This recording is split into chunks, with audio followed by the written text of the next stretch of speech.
سلام، خیلی خوش اومدیم به این ویدیو. اینجا کوین پلاس و من مهیارم. امروز اومدم در رابطه با ربات تلگرامی که اسمش ویوا FTN صحبت کنم و نحوه کار کردن باهاش رو به شما آموزش بدم. دوستان، این ربات به ما ارز FTN میده و میتونیم ارز FTN رو به صرافی‌های ایرانی یا خارجی منتقل کنیم و به تومن تبدیلش کنیم. روی اوپن ویوا FTN میزنیم، وارد ربات میشیم. هر ساعت یه بار این ربات برای ما کارها رو شارژ میکنه و میتونیم با زدن این دکمه که اسمش سلیم ویوا FTN کلیک کنیم و ارز ویوا که ارز خود بازی است و توی بخش مبادله باید اون رو به ارز FTN تبدیل کنیم و به کیف پول ها منتقل کنیم. سلیم ویوا FTN رو میزنیم. الان به من 0.3 ویوا رو داد. بخش پایینی که بخش اول هستش بخش میسیسیون هستش که اینجا میتونیم تسک ها رو انجام بدیم و ربات سکه های ارز خود بازی رو به ما میده که اسمش ویوا هست. مثلا میتونیم فالو فور فنو این بخش رو فالو کنیم و 5 تا ارز بازی ویوا رو هدیه بگیریم و به FTN تبدیلش کنیم. بخش دومی بخش باست هستش.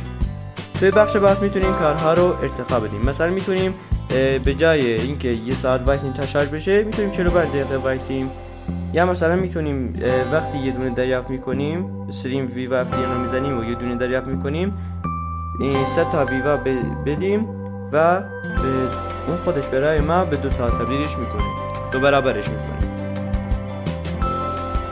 بخش سومی بخش فرند هسته، جا همون زیر مجموعه گینی که میتونیم با هر زیر مجموعه سکه هایی که زیر مجموعه همون رو دریافت میکنیم بخشی از سکه هاش رو به خود ما هدیه میده و میتونیم هنگام دعوت کردن دوستمون ارزهای ویوا رو هدیه بگیریم. بخش چهارمی بخش مبادله هستش که اینجا میتونیم ویوا ها رو به ارز FTN تبدیل کنیم.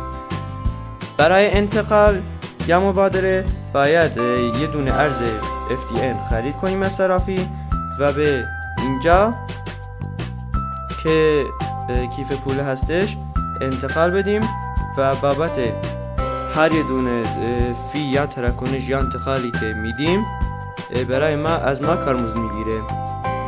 بخش مبادله رو میزنیم، مثلا میزنیم من 100 تا دارم،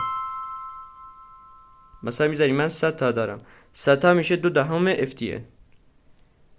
توی بخش انتقال باید آدرس کیف پول ایرانی یا خارجی رو اینجا قرار بدیم و میتونیم FTN رو به اونجا منتقل کنیم که اونم تراکنش مثلا کارمزد میخوره. اگه این 3 نقطه که بالا هست رو بزنیم وارد تنظیمات میشیم. تنظیمات، اینجا زبان رو انتقال میدیم، اینجا آدرس کیف پول بازی هستش که میتونیم ویوا ها رو به اینجا FTN ها رو به اینجا منتقل کنیم. اینجا آیدی هست، اینجا هم که مهم نیست، اینجا هم صدا بعضی از اگه دوست دارین صدا داشته باشین که داشته باشین، اگه دوست نداشته باشین صدا داشته باشه باید غیر فعالش کنین. خب دوستان، این ویدیو هم به پایان رسید. تا ویدیوی دیگه، خدا نگهدار.